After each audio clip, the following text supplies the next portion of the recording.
I'm Nikki, and currently on a road trip with my mom through the south of Spain. Last week you saw us tick off a lot of cute villages already, but believe me when I tell you, this episode has some of my favorite memories of the trip. We're heading to two medieval cities brimming with Renaissance charm, Úbeda and Baeza. Their legacy lives on in grand palaces, elegant churches, and beautifully detailed facades. And since both are in the heart of Spain's olive country, we'll also visit an olive grove to learn how the famous Andalusian olive oil is made. And of course, do some tasting. El mejor aceite del mundo. We reached Úbeda in the afternoon and immediately headed out for lunch at Mesón Capino, a traditional restaurant known for their Andalusian dishes and olive wood grill. It's beneath Úbeda's old city wall in what was once an Arabic water storage, so pretty nice vibe overall. Afterwards, we wandered around the city centre, which was such a change from the quaint whitewashed villages we explored last week. Once a Keymoor settlement, Úbeda really blossomed during the Renaissance, when wealthy nobles transformed it into a showcase of art and architecture. This is Hospital Santiago, which back in the day was used for citizens with plague, but nowadays it's a cultural centre.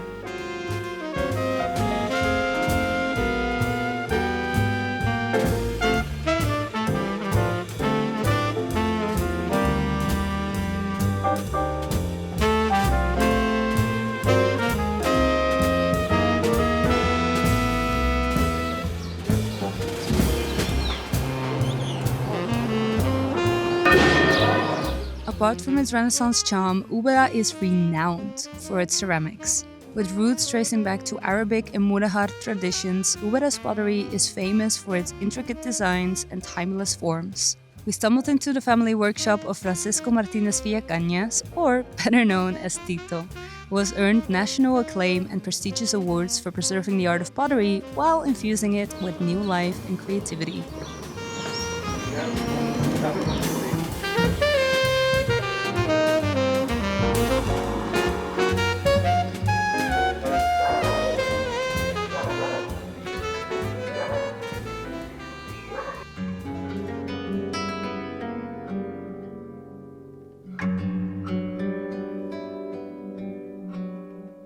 We're now sitting in front of the Salvador Chapel, which actually doesn't have anything to do with the Catholic Church, but rather was the private chapel and now final resting place of the Cobos family. And I wanted to tell you a little backstory on this family, because it's quite an important family to Úbeda, but I think also for the general history of Spain, because it was Francisco de los Cobos who was the Secretary of State and also the Chief Minister to King Charles V of Spain. And this was during a time where Spain was sort of exploring and colonizing the new world and bringing all these treasures and gold home, which meant that as the Secretary of State, Francisco was overseeing all these treasures coming in. He was responsible for the minting. It was said actually that his salary was 1% of all the treasure that came in from the Americas. So just imagine this man's wealth. It's no wonder that he built this entire chapel for his family, making it the crown jewel to his family's mausoleum, because they're all buried underneath in the tombs.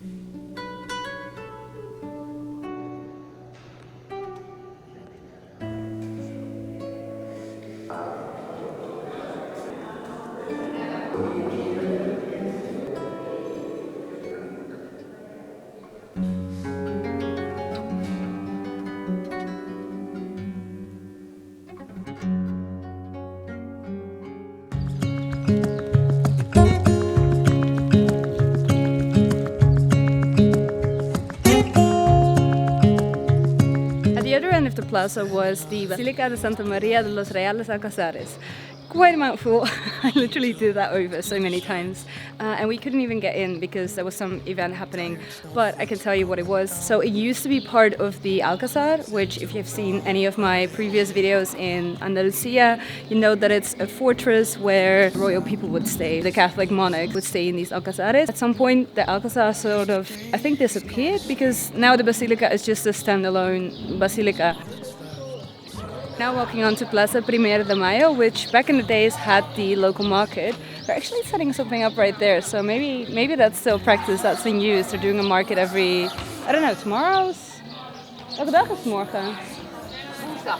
Oh, tomorrow's Wednesday. I don't know. So I don't think it's a local market. But yeah, the local market used to be here, and that has a connection to that church right there.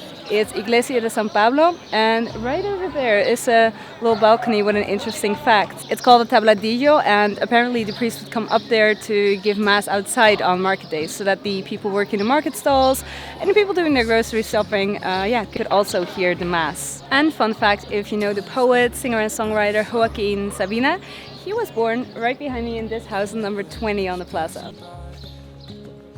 Tries to carry all the whispers that it finds.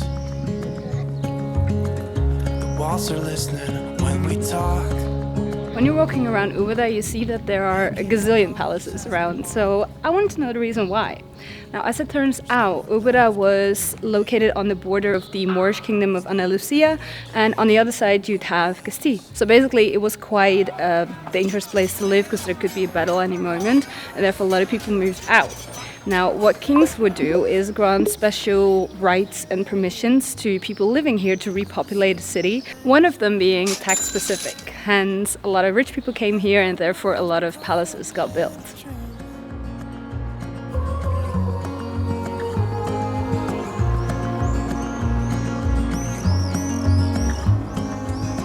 Standing underneath the lights, look into each other's eyes.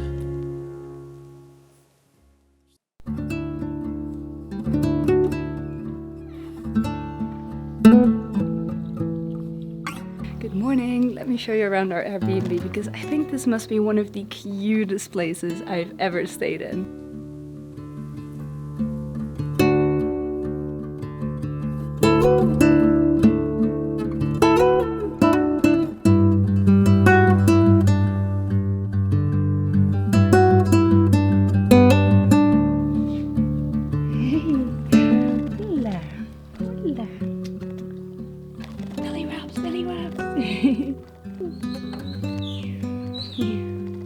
Also, there's a mini turtle.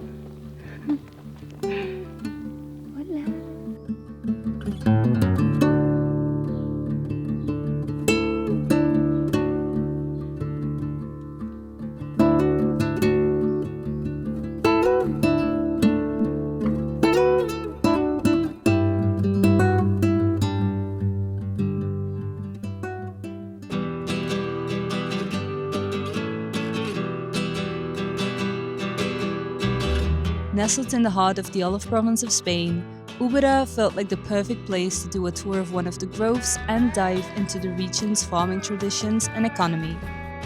Starting with how they made olive oil in the old days. La mule travaille y rompe la fruta. Se hace una papilla y con esa papilla trabajamos en los filtros. Mira. Un sombrero. Un sombrero. Para los... Es un filtro. Se pone un filtro, capacho, masa, capacho, masa. Hacemos un gran sándwich. Un sándwich. Esto empieza a subir. Y cuando llega arriba, esto empieza a apretar. Con la presión sale la parte líquida, agua y aceite. Van a una sala donde hay unas pequeñas piscinas de decantación.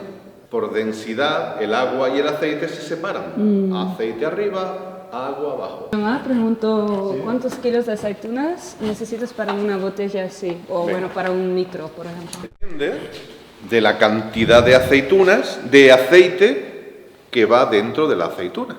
Het hangt er vanaf van de olijf, de kwaliteit die je voor gebruikt. Si la fruta está verde, Als die groen is. la cantidad de aceite es muy pequeña. El sabor y el aroma es muy intenso, pero para hacer un litro se necesitan 15 kilos de aceituna. La fruta ha madurado, la fruta verde se pone roja y se pone negra. Quiere decir que va aumentando la cantidad de aceite en su interior. Cuando la fruta está roja o negra, negra sobre todo, para hacer un litro solo son necesarios 6 kilos. Pero los aceitunas negros siempre estaban verdes o son tipos diferentes? No, no. ¿No? No son tipos diferentes. Es lo mismo, solamente más maduros. Toda mi vida era una mentira. Eso es un pensamiento muy guiri, ¿eh? En el mes de octubre y noviembre, la fruta está perfecta. Su categoría es virgen extra. En el mes de diciembre, la fruta ya está madura, virgen. Pero a partir de 1 de enero, su categoría es lampante. Una mierda. Aceite de oliva. Sí, sí. Cada variedad tiene un sabor y un aroma diferente. Vamos a probar 3 variedades. El picual es nuestra variedad. Todos los árboles de aquí son de la variedad picual. En el año 2022 fue considerado el mejor aceite del mundo. Para nosotros fue... En 2022 was het de beste. Mira. No amar. Venga. Los tres. Proef wel verschil. Cuando lo utilizo, ¿por qué aquí a finales de octubre? Het is minder sterk. Siempre cogen la botella. It's really different. Wow, this was super interesting. I mean, there's an entire world about olives and olive oil that I didn't know anything about. I mean, frankly, because I didn't even know that black and green olives. I didn't even know that black and green olives, they're actually the same olive. So that was something that I learned today. And that apart from that, there are over 2,000 types of olives. And then in Spain alone, there's 265, if I'm not mistaken. That's just crazy. This region, it's known for olive oil, right? So it was really interesting doing such a tour here. I really like doing these types of activities because you learn so much. The guy who was giving the tour, he was one of the 2 brothers who are running the corporation now. So it's like you learn it from the source, right? We're entering the town of Baeza now.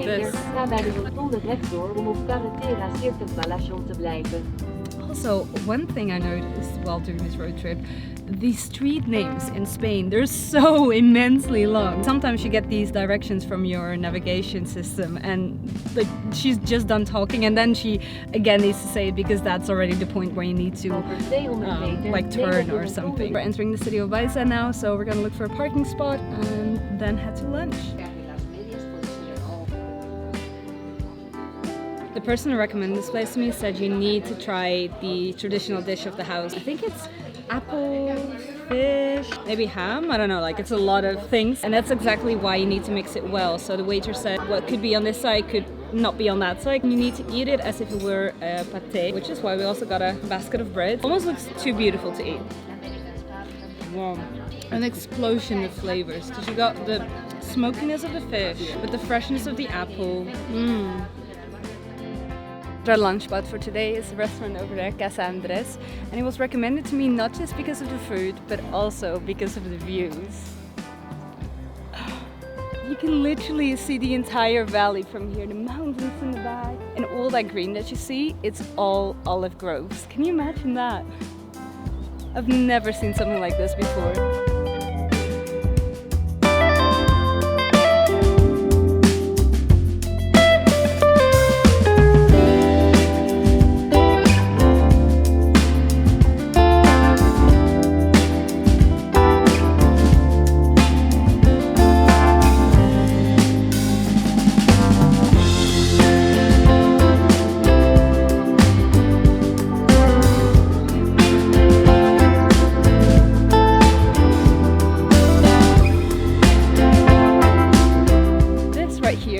Santa Maria fountain, which was constructed to celebrate the first running water in the city. And over here on the other side is the cathedral. As you can see, it's beautifully decorated on the outside, and actually this entire area is super cute with tiny medieval streets, and it's all like crisscrossing each other, so it's really nice to just walk around. We're now at one of the other plazas in the city, Plaza de Populo, which has a couple of interesting things to see, starting with this right here. This is one of the old entrance gates into the city, and remember how yesterday I said that Úbeda was sort of on the border of the Moorish kingdom of Granada and the Castilian kingdom? Well, Baeza, same thing.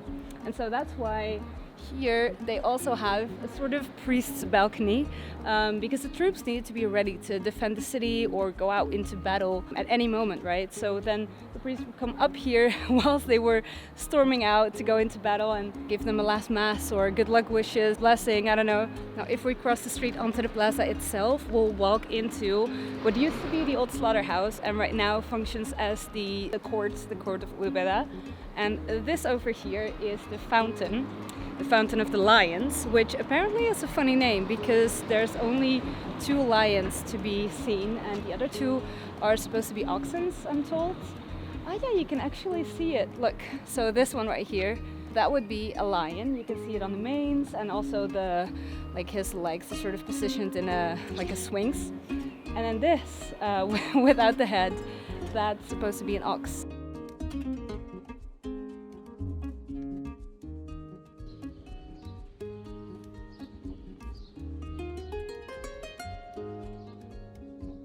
Now the reason as to why it's all in red is, let's say, interesting.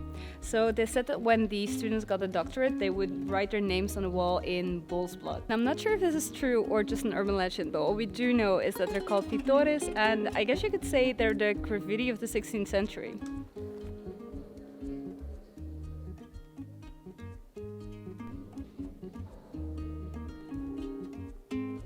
So I guess this is for your ink then.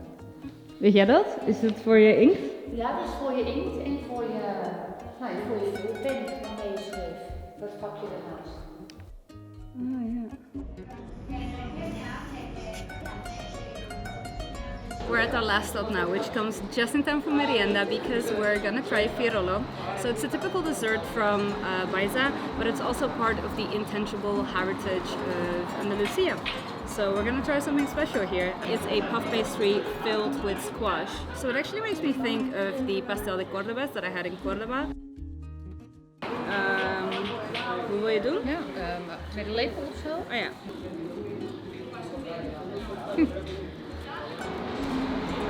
Heel luchtig. Yeah, it's a perfect light snack. If, for example, you got your tea. After merienda, we returned to Úbeda and spent one last night in our charming Airbnb. The next morning, we woke up bright and early to head to our next destination, which you can see in last week's video. Next week, I'll leave the coast and my trusty Fiat behind and head inland to explore Ronda, a town perched on dramatic cliffs, full of history, stunning views, and endless stories waiting to be discovered. I hope to see you then.